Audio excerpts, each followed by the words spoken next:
இடிக்காமல் எதனா வழி சொல்ல முடியுமா அப்படின்னா, ஃப்யூச்சரில் ஒரு பிளான் வச்சுருக்கேன்.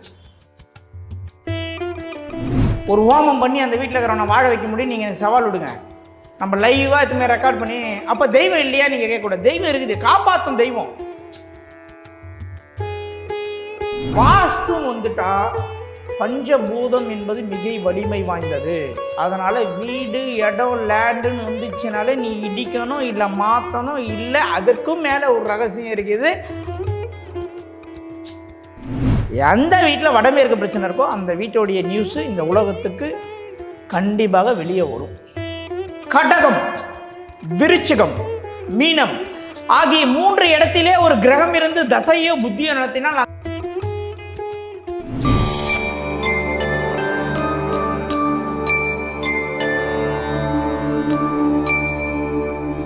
டெம்பிள் எக்ஸ்பிரஸ் நேயர்களுக்கு வணக்கம். நம்ம கூட இன்னைக்கு PMK ஜோதிடர் சம்மன் சுப்பிரமணி சார் இருக்காங்க. அவங்க கிட்ட இன்னைக்கு வாஸ்து பத்தி நிறைய விஷயங்கள் கேட்டு தெரிஞ்சுக்க போறோம். வணக்கம் சார். வணக்கம் மேடம். சார், உங்ககிட்ட வாஸ்துன்னு பேச வந்தாலே கொஞ்சம் தயக்கமா தான் இருக்கு. ஏன்னா எதை கேட்டாலுமே இடிச்சு மாத்தணும், இல்லைன்னா வேற இடத்துக்கு போயிடுங்க அப்படிதான் சொல்றீங்க. ஸோ அது இல்லைன்னா இப்படி தலையாட்டிடுறீங்க. ஸோ அதனால இப்போ நேயர்கள் கேட்கும்போது அது உங்ககிட்ட கேட்கறதுக்கு இப்போ இடிக்க தான் சொல்லுவாரு அப்படிங்கிற மாதிரி ஒரு மைண்ட் செட்ல இருக்காங்க. ஸோ இதுக்கு ஃபியூச்சர்ல வேற ஏதாவது பிளான் வச்சிருக்கீங்களா, ரிசர்ச் பண்றீங்களா, எப்படி? அதாவது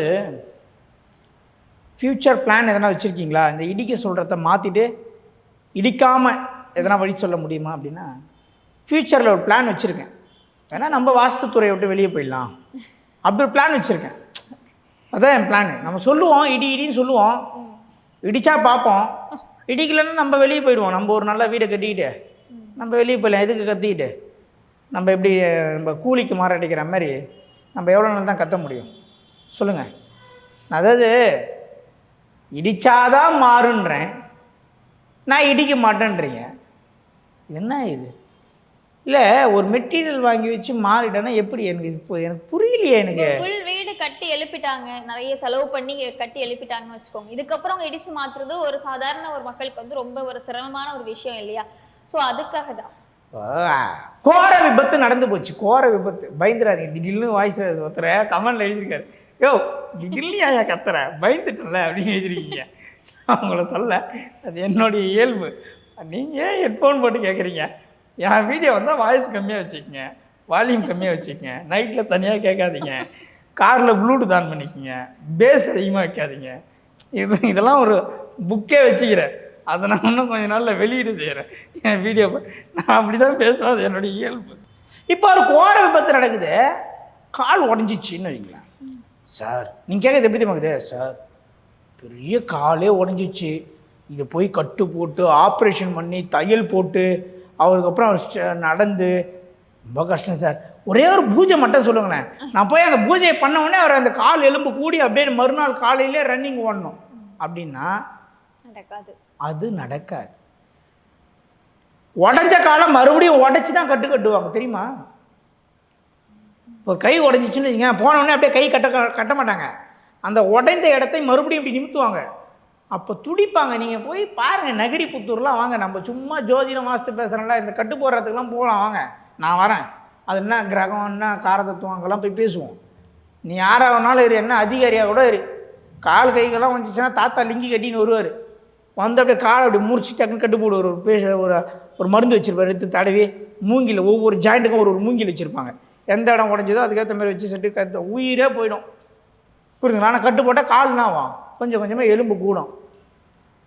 நீங்கள் இல்லை சார் நான் பூஜை பண்ணிக்கிறேன் சார், நான் ஒரு 10 லட்ச ரூபா செலவு பண்ணி ஒரு பூஜை செய்கிறேன், இந்த எலும்பு அப்படியே தானாக கூடிடணும்னா அப்படி எதனா இருந்தால் நீங்கள் எனக்கு சொல்லுங்கள், நான் அதை டெஸ்ட் பண்ணி பார்த்து செஞ்சுட்டு ஓகே ஆயிடுச்சுன்னா நானே வீடியோவில் ப்ரமோட் பண்ணுறேன். என்ன கதையாக இருக்குது? மேல்மருவத்தூர் ஒரு தாண்டி அச்சரப்பாக்கம்னு ஒரு ஊர் இருக்குது. இந்த அச்சரப்பாக்கத்துலேருந்து லெஃப்ட் எடுத்திங்கன்னா அங்காளம்மன் ஒரு கோவில் ஒன்று இருக்குது. நான் ஒரு 4 வயசு 5 வயசு இருக்கும்போதே எங்கள் அப்பா எனக்கு காது குத்திட்டார். நீங்கள் மறுபடியெல்லாம் ஒரு சார் இப்படி அப்படியே பரிகாரம், இந்த பூஜை அப்படியே ராடை புதைச்சா அப்படியே எலும்பு கூட்டிடும் சார், பெர்மீடை வச்சா அப்படியே எலும்பு கூட்டிடும் சார், நீங்கள் எனக்கு காது குத்துறீங்கன்னா அது குத்த முடியாது. ஏன்னா ஏற்கனவே எனக்கு குத்திட்டாங்க. இப்போ போன மாதம் வேறு வேலூரில் எங்கள் அண்ணன் வேறு எனக்கு குத்தி விட்டார். குத்தன அண்ணன் சாதாரண ஆள் கிடையாது. வேலூர் செண்பாக்கத்தில் போய் எங்கள் அண்ணனை கேட்டிங்கன்னா அவ்வளோ ஃபேமஸானவர், புரியுதுங்களா? நவீன்குமார்னால் அந்த செண்பாக்கத்தில் தெரியாத ஆளே இருக்க மாட்டாங்க. அவர் எனக்கு போன மாதம் குத்தி விட்டார் காதை வேறு. அதனால் நான் என்ன சொல்கிறேன், ஒருவேளை அப்படி என்ன இருக்குதுன்னா நீங்கள் சொல்லுங்கள். நான் வந்து பரிகாரம் செஞ்சு சரியில்லாத வீடு ஒரு ஹோமம் பண்ணி அந்த வீட்டில் இருக்கிறவனை வாழ வைக்க முடியும், நீங்கள் எனக்கு சவால் விடுங்க. நம்ம லைவாக இதுமாதிரி ரெக்கார்ட் பண்ணி, அப்போ தெய்வம் இல்லையா நீங்கள் கேட்கக்கூடாது. தெய்வம் இருக்குது, காப்பாற்றும் தெய்வம், அதில் எந்த மாற்றம் இல்லை. நான் வாஸ்துன்னு வந்துட்டா பஞ்சபூதம் என்பது மிக வலிமை வாய்ந்தது. நிலம் நீர் காற்று நெருப்பு ஆகாயம் மிக வலிமை வாய்ந்தது. பஞ்ச அக்ஷரம் ஏன் சொல்கிறோம், நாம சிவா ஏன் சொல்கிறோம், நீர் நிலம் காற்று நெருப்பு ஆகாயம் என்ற தத்துவமே நம சிவாய தான். அதனால் வீடு இடம் லேண்டுன்னு வந்துச்சுனாலே நீ இடிக்கணும், இல்லை மாற்றணும், இல்லை அதற்கும் மேலே ஒரு ரகசியம் இருக்குது. அதுதான் நம்ம சைட் விசிட்டில் இப்போ மறைக்கிறதுல வேலை கிடையாது. ரகசியம் இருக்குது, வாங்க நான் சைட் விசிட் பண்ணுறேன்னு சொல்ல, அதுக்கும் மேலே பல ரகசியம் இருக்குது. அது அந்தந்த கிளைண்ட்டுக்கு ஏற்ற மாதிரி மாறும். உனக்கு பொண்ணு இருந்தால் ஒரு பலன், பையன் இருந்தால் ஒரு பலன், டிவோர்ஸ்னா ஒரு பலன், நாய் வளர்த்தா ஒரு பலன், இதெல்லாம் மாறும். இதெல்லாம் வந்து தொழில் ரீதியாக இருக்கக்கூடிய நிறைய சீக்ரெட்ஸ். அப்போ நீங்கள் இப்போ சைட்டு பற்றி இப்போ சொன்னீங்க இல்லையா சார், இப்போ நீங்கள் வந்து லாஸ்ட் வீடியோவில் நம்ம பேசுகிறோம், இங்கே வந்து கிளாஸ் எடுக்கிறதா வந்து பேசியிருந்தோம். ஸோ எத்தனை கிளாஸ் முடிஞ்சிருக்கு, இங்கே எந்த பேட்ச் நடந்துட்டு இருக்கு, அதை பற்றின டீட்டெயில்ஸ் சொல்ல முடியுமா? நான் வந்து 5 பேட்ச் எடுக்க போகிறேன். 2025 5 பேட்ச் ஸ்டூடெண்ட்டையும் நான் 2026 ட்ரைனிங் கொடுத்து ஒரு பெரிய ஒரு அகாடமி ஸ்டூடெண்ட்டை உருவாக்கத்து முடிவு பண்ணிட்டேன். அந்த 5 பேட்சில் 2 பேட்ச் முடிஞ்சிருச்சு. ஏ பேட்ச், டி பேட்ச் முடிஞ்சிருச்சு. American batch. ஆமாம், ஏன்னா அமெரிக்கன், டினா டென்மார்க், இல்லைன்னா துபாய். நாங்கள் துபாய்னு வச்சுருக்கோம். டென்மார்க்குன்னு ஆசைப்பட்றாங்க ஸ்டூடெண்ட்டுங்க, நாங்கள் துபாய்னு வச்சுருக்கேன். சரிங்களா? ஏ பேட்ச் முடிஞ்சிச்சு, டி பேட்ச் முடிச்சு, இப்போ ஐ பேட்ச் வரப்போகுது, இந்தியா பேட்ச். இந்த இந்தியா பேட்ச் ஸ்டூடெண்ட் எல்லாம் ரெடியாக இருந்தேன். August 16, 17 class. டைரக்ட் கிளாஸ் தான், ஆன்லைன் கிடையாது. ஆல்ரெடி என்ரோல் பண்ணிட்டாங்களா இல்லை பண்ணலாமா ஐ பேட்ச்? ஐ பேட்சுக்கு மாணவர்கள் சேர்க்கை நடந்து கொண்டு இருக்கிறது. ஐ பேட்சில் தான் வரான்னு சொல்லி அடம் பிடிக்கிற 2-3 பேர்லாம் இருக்கிறாங்க. நான் இந்தியா பேட்சில் தான் படிப்பேன். அவங்க ஜாயின் பண்ணிக்கலாம், இப்போ தாராளமாக ஜாயின் பண்ணிக்கலாம். நம்ம கிளாஸுக்கு லாஸ்ட் மினிட்ல வந்து ஜாயின் பண்ணுறவங்கள நம்மளுக்கு ரொம்ப கஷ்டம். நம்மளும் ஃபுட் அரேஞ்ச் பண்ணணும், தங்க இடம் பேசலாம் பார்க்க வேண்டியது இருக்குது. ஐ பேட்ச் வந்து ஜாயின் பண்ணுறவங்க ஜாயின் பண்ணிக்கிங்க. முதல்ல ஆகஸ்ட்டில் 2 நாள் தியரி இருக்கும். செப்டம்பர் 2 இல்லை அக்டோபர் ஸ்டார்டிங்கில் மறுபடியும் 2 நாள் ப்ராக்டிக்கல் இருக்கும். இது 2 செக்ஷனாக நாங்கள் பிரித்து இந்த கிளாஸை போடுறோம். சரிங்களா? 2 நாள் தியரி, 2 நாள் ப்ராக்டிக்கல், அப்படி போட்டு ஐ பேட்சை நம்ம ரெடி பண்ணுறோம். அப்போ ஐ பேட்ச் முடிஞ்சவொடனே 3 பேட்ச் முடிஞ்சிடும். ஸோ டோட்டலாக ஓவராலாக 5 பேட்சை முடித்து நம்ம மாணவர்களுக்கு வாஸ்துனா என்னன்றதை புரிய வைத்து தொழில்முறை வாஸ்து நிபுணர்களுக்கே நம்ம ஸ்டூடெண்ட்டு தொழில் கற்றுக் கொடுக்கக்கூடிய அளவுக்கு நம்ம உருவாக்கிட்டு இருக்கோம். எவ்வளோ நாள் தான் நானும் சுத்த முடியும்? நான் வாஸ்துக்கு கன்னியாகுமரியில் ஒருத்தர் அப்பாயின்மெண்ட்டு, ஒன்று பெங்களூரில் அப்பாயின்மெண்ட்டு, ஒன்று நாகர்கோவிலில் அப்பாயின்மெண்ட்டு, எப்படி சுத்த முடியும்? இதனால் ஸ்டீல் பாடியா? இல்லைன்னா எனக்கு ஏன்னா மந்திரம் தெரியுமா? அப்படியே கண்ணை மூடி திறந்த உடனே நம்ம கன்னியாகுமரியில் உட்காந்துக்கிறதுக்கு அப்படியே காற்றுல ட்ராவலாக கிடையாது. ட்ராவல் பண்ண முடியல மேடம். நீங்கள் ஃப்ளைட்லேயே ட்ராவல் பண்ண விட ஒரு காலகட்டத்துக்கு மேலே உங்களால் அலுப்பு தட்டிட முடியாது. 4-5:30 மணிக்கு ஃப்ளைட்னா 3 மணிக்கு எழுந்து ஓடணும், முடியாது, ரொம்ப கஷ்டம். அதனால் உருவாக்குவோம், விதைகளை விதைப்போம், மரங்களாக வளருவது மலரட்டும் என்பது தான் என்னுடைய ஆசை. ஆனால் நான் செம்மண்ணாக பார்த்து தான் விதைக்கிறேன். செம்மண்ணில் ஏதோ ஒரு கல் இருந்தால் அதுக்கு நான் பொறுப்பு இல்லை. Okay sir. 2 மந்த்ஸ்லேயே வந்து நிறைய கேஸ் வந்து நடந்துகிட்டே இருக்கு இல்லையா? திடீர்னு ஒரு குடும்பம் வந்து நல்லா இருக்குது, அது வந்து நல்லா போயிட்டுருக்கு. சடனாக ஒரு போலீஸ் கேஸ் ஆகுற வரைக்கும் அந்த குடும்பத்தில் அவ்வளோ பெரிய பிரச்சனை உருவாகுது. நல்லா போயிட்டு இருந்த குடும்பம், ஏன்னா முந்தி சலசலப்பு அப்படி எதுவுமே இல்லை, நல்லா போயிட்டு இருந்த குடும்பம் திடீர்னு வந்து ஒரு போலீஸ் கேஸ் வரைக்கும் ஆகுது. அப்படிங்கும்போது ஏன் அது தொடர்ச்சியாக இந்த காலகட்டத்தில் நிறைய கேஸ் வந்து நடந்துட்டு இருக்கு? இப்போ நான் சொல்கிறேன் பாருங்கள், ஜோதிடமாகவும் சொல்கிறேன், நியூமராலஜியாகவும் சொல்கிறேன், வாஸ்துவாலையும் சொல்கிறேன், 3த்துக்கும் சேர்ந்து பதிலாக சொல்கிறேன். நல்லா கேட்டுங்க. யார் ஒரு வீட்டில் வடமேற்கில் பிரச்சனை இருக்கோ அந்த வீட்டில் போலீஸ் காலை வைப்பார், இல்லை அந்த வீட்டில் இருக்கிறவர் போலீஸாக இருப்பார். புரியுதுங்களா? வடமேற்கு பிரச்சனைனா போலீஸ் ஸ்டேஷன் போய் தான் ஆகணும், இல்லை போலீஸ் உங்கள் வீட்டுக்கு வருவார். புரியுதுங்களா? வாசல்படி அந்த மாதிரி பிரச்சனையா? வடமேற்கு பிரச்சனை, வடமேற்கு அப்படின்ற ஒரு பகுதி இருக்கு, வாயு மூளை, அது பேர் காற்று மூளை, சந்திரனுடைய ஆளுமை மிக்க ஏரியா. புரியுதுங்களா? அந்த ஏரியாவில் ஒரு தவறுனா என்ன சார் அப்படின்னு கேட்பாங்க நிறைய பேர். வடமேற்கு வடக்கு கட்டு, வடமேற்கு ஹைட்டு, வடக்கு குத்து, வடக்கு வந்து பள்ளம், வடக்கு எக்ஸ்டன், இது எல்லாமே பிரச்சனையை கொடுக்கக்கூடிய. இவர்கள் எந்த காலகட்டத்தில் மாட்டுவார்கள் சார்? நான் வந்து சின்ன வயசுலேருந்தே இந்த வீட்டில் தாங்கிறேன். கரெக்டாக 47ஆவது வயசில் ஒரு பிரச்சனையை சந்திச்சேன் சார். அப்படின்னா மேக்சிமம் செக் பண்ணுங்க, கடகம், விருச்சிகம், மீனம், ஆகிய 3 இடத்திலே ஒரு கிரகம் இருந்து தசையோ புத்தியோ நடத்தினால் அந்த காலகட்டத்திலே போலீஸ் ஸ்டேஷன், வம்பு வழக்கு, கோர்ட்டு கேஸ் நடப்பதற்குண்டான பாசிபிலிட்டிஸ் அதிகம். வாய்ப்புகள் அதிகமான காலகட்டம் எதுன்னா கடகம், விருச்சகம், மீனத்தில் ஒரு கிரகம் இருந்து தசா புத்தி நடத்துச்சுன்னா கோர்ட்டு கேஸு ஏறக்கூடிய காலகட்டம். கோர்ட்டு கேஸ் பிரச்சனை, போலீஸ் ஸ்டேஷன் பிரச்சனையை கொடுக்கும். நல்லா புரிஞ்சுக்கணும். வாஸ்துபடி வடமேற்கு, ஜோதிடம் படி கடகம், விருச்சகம், மீனம். புரியுதுங்களா? நியூமராலஜி படி, எண்கணிதம் படி அருமையான விஷயத்த சொல்கிறேன், நல்லா கேட்டேன். எண்கணிதம் படி நீங்கள் எந்த இது பாருங்க, இப்போ நான் சொல்கிற விஷயம் நீங்கள் எங்கே வேணாலும் அப்ளை பண்ணி பார்த்துங்க. எந்த மூல நூல்லையும் நீங்கள் தேடினாலும் கிடைக்காது. எந்த மூல நூல்லையும் நீங்கள் தேடினாலும் கிடைக்காது. நீங்கள் என்ன டேட் ஆஃப் பர்த்தில் பிறந்துக்கிறீங்களோ, புரியுதுங்களா, அந்த டேட் ஆஃப் பர்த்தில் இருந்து பின்னோக்கி சென்றால் 3வது டேட் ஆஃப் பர்த் எதுவோ 5ஆம் தேதி பிறந்தவங்களுக்கு எப்ப எல்லாம் சந்திர தசை, சந்திர புத்தி, சந்திரனுடைய வீட்டில் கிரகம் இருந்து தசா புத்தியை நடத்துவது, 2ஆம் தேதி பிறந்தவர்களால் ஏற்படக்கூடிய பாதிப்பு. 5ஆம் தேதி பிறந்தவன் போலீஸ் ஸ்டேஷனுக்கு போறான்னா 2ஆம் தேதி பிறந்தவன் தான் அந்த போலீஸ் ஸ்டேஷனுக்கு போறதுக்கான காரணத்தையே ஏற்படுத்தியிருப்பான். புரியுதுங்களா? இது மிராக்கலாக இருக்கும் நிறைய பேருடைய லைஃப்பில்.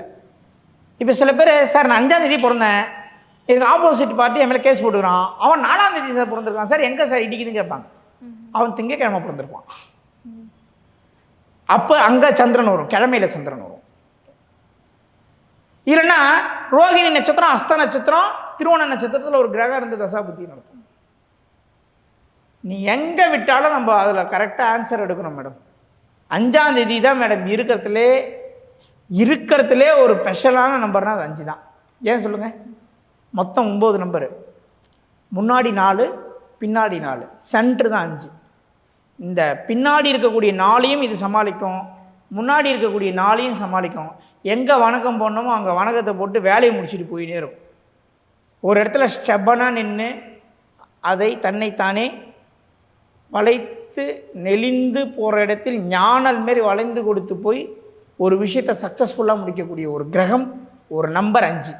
அறிவு திறன் அதிகம், கேட்கும் திறன் அதிகம், புரிந்து கொள்ளக்கூடிய திறன் அதிகம் 5க்கு. அந்த 5க்கே ஒரு பிரச்சனை வருதுன்னா அது 2ஆல வரும். இப்போது 1ஆம் தேதி ஒருத்தர் பிறந்துட்டாரு, பின்னாடி 2 டேட்டை கழிக்க சொல்கிறீங்களா சார், இப்போ எப்படி சார் பின்னாடி போகிறதெல்லாம் கேட்காதீங்க. இது சில கணக்குகள் இருக்குது நியூமராலஜி படி. அதான் வருவீங்க தெரியும். 5ன்னு ஒருத்தவங்க நீங்கள் ஸ்டார்ட் பண்ணும்போது 5 நாளே புதன் நாளே அறிவுபூர்வமான கேள்வி கேட்பீங்கல்ல. அப்போ அந்த அறிவுபூர்வமான கேள்வி கேட்கறதுக்கு முன்னாடி நம்மளே ஒரு விஷயத்த சொல்லியிருந்தா நம்மளுக்கு நல்லதுன்ட்டு தான் நான் சொல்லிட்டேன். இப்போ 1ஆம் தேதி சார், அப்போ பின்னாடி இப்படின்னா அது ஒரு நியூமராலஜி சப்ஜெக்ட். என்னுடைய டீப் ரிசர்ச்சில் அதை நான் வச்சுருக்கேன். காலங்கள் கடந்து கொண்டே போனாலும் கண்டிப்பாக நம்மளுடைய அனுபவங்களை ஒரு புத்தகம் வாயிலாக இந்த மக்களுக்கு கொடுத்துட்டு தான் நான் போவேன். சார், இப்போ இந்த மாதிரி இந்த குடும்ப விஷயங்களா இருக்கட்டும், இதெல்லாம் எப்போவாவது முந்தியெல்லாம் வந்து எப்போவாவது ஒரு ரொம்ப ரேராக தான் இந்த கேசஸ்லாம் வரும். இப்போல்லாம் வந்து ஒரு 2 டேஸ்க்கு ஒன்ஸ் இந்த மாதிரி ஒரு கேஸில் வந்துட்டே இருக்கு. இல்லை, வாஸ்து கம்ப்ளைண்ட்டு தான், வேறு ஒன்றுமே கிடையாது. இன்றைக்கி வந்து வாஸ்து கம்ப்ளைண்ட்டில் தான் நிறைய பிரச்சனைகளை நம்ம பார்க்குறோம். 2வது கலியுகம் அதிகமாகிட்டே இருக்கு, முத்திக்கிட்டே இருக்குது. இது இந்த கலியுகத்தோடைய எண்டு எப்படி இருக்குன்னு வீர பிரம்மேந்திர சுவாமி சொல்லியிருக்காரு. அதெல்லாம் படித்தோன்னா நம்மளாம் அவ்வளோ அரண்டு போயிடும். எல்லாத்தையுமே சொல்லி வச்சுருக்காரு வீர பிரம்மேந்திர சுவாமிகள். கலியுகம் அதிகமாக போகும்போது இப்போ நிறைய பிரச்சனைகள் நம்ம பார்க்குறோம். கேட்கவே கொஞ்சம் நம்மளுக்கு கஷ்டமாக இருக்கக்கூடிய நியூஸ்லாம் கேட்குறோம். ஒரு பெண்ணை அந்த சித்தப்பா வந்து என்ன பண்ணியிருக்காருன்னா பாலியல் வன்கொடுமை செஞ்சுருக்காரு, சித்தப்பா வந்து அரெஸ்ட் பண்ணியிருக்காங்க. இந்த மாதிரி நியூஸ்லாம் நம்ம பார்க்குறோம். இதெல்லாம் வந்து கொடுமையான காலகட்டத்தில் நம்ம வாழ்ந்து கொண்டிருக்கிறோம். அதில் எந்த விதமான மாற்றம் இருக்கிறதுனால கலியுகத்தோட எண்டு ரொம்ப மோசமாக இருக்கும்னு சொல்லியிருக்காங்க. இருந்தாலும் ஒரு விஷயத்தை நாம் பதிவு செய்ய கடமைப்பட்டுருக்கிறோம். எந்த வீட்டில் வடமேற்கு பிரச்சனை இருக்கோ அந்த வீட்டோடைய நியூஸு இந்த உலகத்துக்கு கண்டிப்பாக வெளியே வரும். அவ்வளோதான்.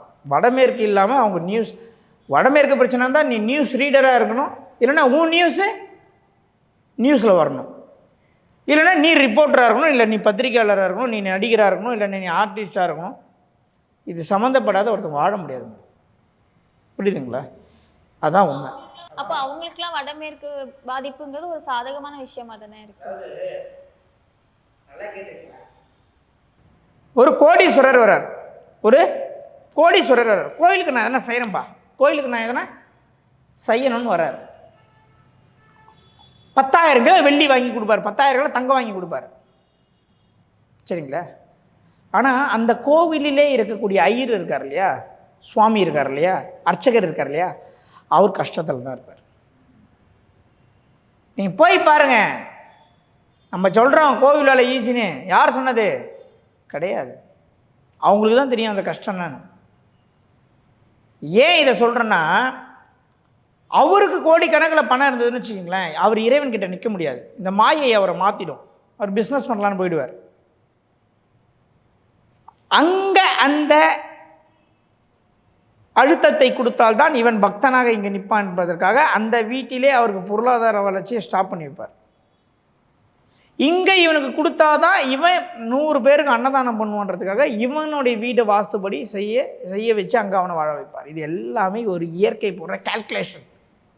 மேடம், எல்லாருமே கோடீஸ்வரன் வந்துட்டா உலகம் இயங்காது. எல்லாருமே நம்ம சனாதன தர்மத்தில் வாழ்ந்துட்டா அட்வொகேட் எதுக்கு, போலீஸ் ஸ்டேஷன் எதுக்கு? அப்போது ப்ளஸ்ஸும் மைனஸும் சேர்ந்தால் தான் இந்த பூமி என்ன ஆகும், பேலன்சிங் ஆகும். நல்லவன் அப்படின்னு சொல்கிறோம்ல, அதுக்கு காரணம் என்ன? கெட்டவன் ஒருத்தன் இருக்கிறதுனால தான் நல்லவன்ற வார்த்தையை நம்ம பிரயோகிக்கிறோம். இங்கே கெட்டவன் யாருமே இல்லைன்னா நல்லவன்ற வார்த்தையே இங்கே உருவாகிருக்காது. வெளிச்சம் என்பதை நாம் ஏன் முக்கியத்துவம் கொடுக்குறோம்? இருட்டுன்னு ஒன்று இருக்கிறதுனால தானே வெளிச்சம் வெற்றி காண முடிகிறது. இருட்டுனே ஒன்று இல்லை, எப்போவுமே வெளிச்சம் தான். 24/7. இந்த லைட்டுக்கு என்ன மதிப்பு இருக்குது? இந்த நைட்டு நம்ம மதிப்போமா? கரண்ட்டு போயிட்டு மறுபடியும் லைட்டு வரும்போது தான் லைட்டு மேலே ஒரு சின்ன ஒரு பாசம் நம்மளுக்கு வரும். அது வரைக்கும் வராது. அதனால் இறைவனுடைய கால்குலேஷன் எல்லாமே ஒன்று தான். தொலைந்த பொருள் கிடைத்த உடனே மீண்டும் ஒரு மகிழ்ச்சி வரும் தெரியுமா? ஆனால் அது தொலைவதற்கு முன்னாடி அது அலட்சியமாக நினச்சிருப்போம். ஆனால் தொலைந்து போய் மீண்டும் கிடைத்தால், இப்போ குழந்தை திருவிழா தொலைஞ்சு போச்சு, தொலைஞ்சு போகிறதுக்கு முன்னாடி அந்த குழந்தை எதனா கேட்டிருக்கோம், வச்சுருப்பாங்க 2 பலார்னு வாங்கி தரேன் சொல்கிறான்ல, வா நீ ஈத்தும் போவாங்க அடிச்சுட்டு. குழந்தை தொலைஞ்சிட்டு இருக்கோம், 1 மணி நேரம் பொறுத்து கிடைக்கும். உடனே இவங்க அழுது ஓடி போய் குழந்தைய கட்டி பிடிச்சி முத்தம் கொடுப்பாங்கல்ல, அவங்க அம்மா அழுவாங்கல்ல. அப்போ 1 மணி நேரத்துக்கு முன்னாடி அதே குழந்தை ஒரு பொம்மை கட்டுது அச்சிங்கல்ல. அப்போ இது எதை சொல்கிறது என்றால், ஒரு விஷயத்தை இழந்து மீண்டும் பெறும்பொழுது நீ தெளிவாக இருப்ப. அதனால தான் இறைவன் அடித்து ஞானத்தை கொடுக்குறான். புரியுதுங்களா? ஒரு நியாயன்மார் ஒருத்தவர் துணி துவைக்கும் போது துணி கிழிஞ்சிருச்சான். கொடுத்த தன்னுடைய ஓனருக்கு துணியை சரியாக திருப்பி தர முடியல, துணி கிழிஞ்சு போயிடுச்சே, நம்ம தொழில் தர்மத்தை மீறிட்டோமேனு அப்படியே பாறையில் தன் தலையை முட்டி இறந்துட்டார். அப்படியே சிவபெருமான் காட்சி தர்றாரு, அப்படியே அவர் நாயன்மாராக ஆகிறார். புரியுதுங்களா? அவர் போய் முட்டிக்கிறார் தன் தலையை. இப்படிலாம் வாழ்ந்த மகான்கள் இருக்கிறாங்க. புரியுதுங்களா? அதனால் நீங்கள் கேட்ட கேள்வி, ஒவ்வொரு நாளைக்கும் ஒரு பிரச்சனை வருது. கலியுகம் முத்தி போகுது. இப்படி வாழ்ந்த மனிதர்களும் இந்த பூமியில் தான். தன் அன்னம் ஒன்றை போய் தவறு செய்தவர்களும் இந்த பூமியில் தான். ஃப்யூச்சரில் இதோட கொடூரமாகவும் வருன்றது வீரபிரம்மேந்திர சுவாமி சொல்லியிருக்கார். வியாசர் சொன்னார். அந்த மாதிரி இந்த கலியுகம் பிறந்ததே ஒரு பொய்களாலும் புரடுகளாலும் தான் பிறந்திருக்கு. எல்லா விஷயத்துலையுமே வாஸ்துவா இருக்கட்டும், ஜோதிடமா இருக்கட்டும், எல்லாத்துலயுமே உங்களோட பார்வை கண்ணோட்டம் அப்படிங்கிறது ஒரு வேற விதமா தான் இருக்கு. உங்ககிட்ட படிக்கிற மாணவர்களும் இதே மாதிரியான கண்ணோட்டத்துல தான் அணுகுவாங்க இல்லையா? என்னுடைய மாணவர்களை நான் என்ன சொல்கிறேன்னா, நான் ஒரு விஷயத்த சொல்கிறேன், அதை அப்படியே நம்புங்கன்னு சொல்ல மாட்டேன். ஏன்னா நீங்கள் மாணவர்கள். எனக்கு பின்னாடி சம்பத் சுப்பிரமணியோட மாணவன் நீங்கள் சொன்னால் தீப்புரி திருமுகம் மாதிரி நீங்கள் இருக்கணும். அப்படின்னா நான் சொல்கிறதெல்லாம் நீங்கள் ஒர்க் பண்ணணும். ஒரு காலேஜ் மாதிரி, இன்ஸ்டியூட் மாரி இதை நினச்சி நீங்கள் படிக்கணும். எக்ஸாம் இப்போ நீங்கள் எழுதணும். நான் சொல்கிறத ஃபீல்டு ஒர்க் பார்க்கணும், சைட் விசிட் குடும்பம் கூட வரணும். இதெல்லாம் உடைத்து நீங்கள் ஒரு ரிசல்ட் வரும் பாருங்க. அப்போ நான் சொன்னது அப்படியே உங்களுக்கு மேட்ச் ஆகும்போது அப்படியே நீங்கள் என்ன பண்ணுவீங்க, நம்பியே ஆகணும்னு ஒரு கட்டாயத்துக்கு தள்ளப்படுவீங்க. அன்றைக்கி தான் தெரியும் இந்த வாஸ்துவில் இருக்கக்கூடிய உண்மை. அதனால் நான் என்ன கண்ணோட்டத்தில் பார்க்கணும், என் மாணவன் அதை விட ஒரு ஸ்டெப் அதிகமாக போய் பார்க்கணுன்றதுக்காக நான் ஒர்க் பண்ணுறேன்.